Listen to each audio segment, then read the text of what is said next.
Hi friends, ఈరోజు వీడియోలో మనము ఎగ్ పులుసు ఎలా పెట్టాలో నేర్చుకుందాం. దానికోసం అనేసి నేను 4 eggs బాయిల్ చేస్తున్నాను ఫ్రెండ్స్. ఈ బాయిల్ చేసిన ఎగ్స్ ని ఒక ప్లేట్ లో పొట్టు తీసేసి పక్కన పెట్టేసుకోండి. నెక్స్ట్ ప్రాసెస్ లోకి వెళ్దాం. ఇప్పుడు నేను 3 టేబుల్ స్పూన్ ఆయిల్ హీట్ చేస్తున్నాను ఫ్రెండ్స్. ఇందులో 1 స్పూన్ వరకు జీలకర్ర వేసుకోండి, పచ్చిమిర్చి వేసుకోండి. నేను 1/2 kg వరకు ఆనియన్స్ తీసుకున్నాను ఫ్రెండ్స్.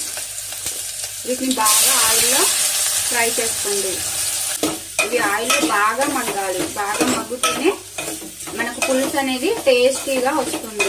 ఇది పచ్చి పచ్చిగా ఉన్నాయనుకోండి కర్రీ అంత టేస్టీగా రాదు ఫ్రెండ్స్. ఒక 10 to 15 minutes వరకు ఆయిల్లోనే దాన్ని ఫ్రై అవ్వనివ్వండి.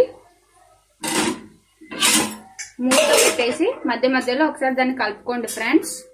ఓకే, ఇప్పుడు ఉల్లిగడ్డలు ఉడికాయా లేదా చూసుకుందాం. ఓకే ఫ్రెండ్స్, ఇవి ఆయిల్లో బాగా మగ్గాయి.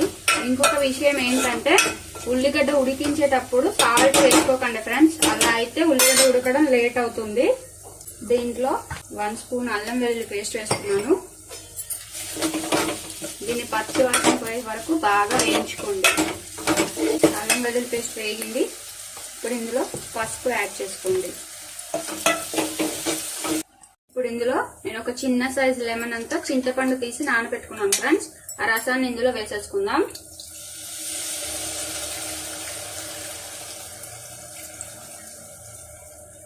ఇప్పుడు నేను ఇందులో చింతపండు పులుసు యాడ్ చేసుకున్నాను కదా, దీన్ని మీరు పులుసుని టేస్ట్ చేయండి. పుల్లగా ఉందా ఎలా ఉందో టేస్ట్ చేసి వాటర్ అడ్జస్ట్ చేసుకోండి. అడ్జస్ట్ చేసుకొని అది పచ్చి వాసన పోయేంత వరకు బాగా మరిగించుకోండి ఫ్రెండ్స్. నేను మూత పెట్టేసేసి మరిగించుకుంటున్నాను. పులుసు మరిగేలోపు మనము ఎగ్కి ఇలా ఘాట్లు పెట్టేసుకోండి. అప్పుడైతే ఇగో వీడియోలో చూపించిన విధంగా ఇలా ఘాట్లు పెట్టుకోండి ఫ్రెండ్స్. ఇలా అయితే దీంట్లోకి పులుసు అనేది పర్ఫెక్ట్గా అబ్జర్వ్ అవుతుంది. చూసారా, ఈ విధంగా ఘాట్లు పెట్టేసుకోండి ఫ్రెండ్స్. ఇప్పుడు అది మరిగిందా లేదా చూసుకుందాం. పర్ఫెక్ట్ గా మరుగుతుంది. దాంట్లో ఇప్పుడు మనము 2 స్పూన్స్ కారం వేసుకోవాలి. టేస్ట్ కి సరిపడా సాల్ట్ వేసుకోండి.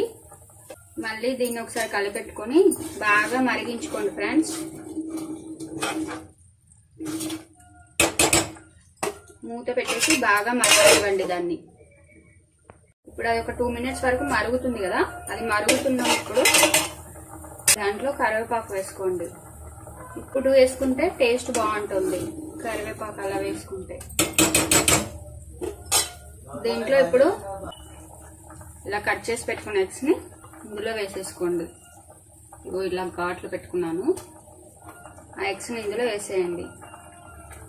మళ్ళీ మూత పెట్టేసి మళ్ళీ మరగనివ్వండి వాటిని.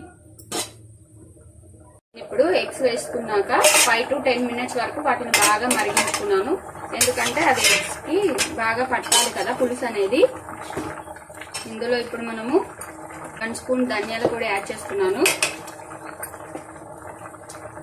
1/2 స్పూన్ జీలకర్ర మెంతి పొడి వేస్తున్నాను. ఇది పులుపు ఉన్నా కూడా మనకి అది కరెక్ట్ టేస్ట్ వచ్చేలా చేస్తుంది.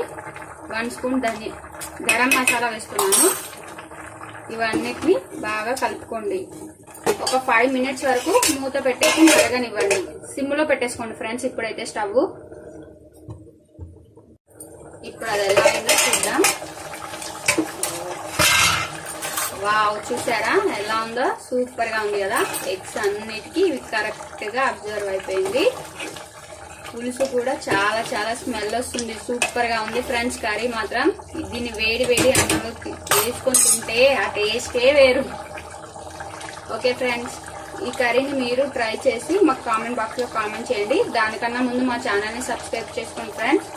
బాయ్. మరో వీడియోలో మళ్ళీ కలుసుకుందాం. స్టవ్ ఆఫ్ చేసేస్తున్నాను.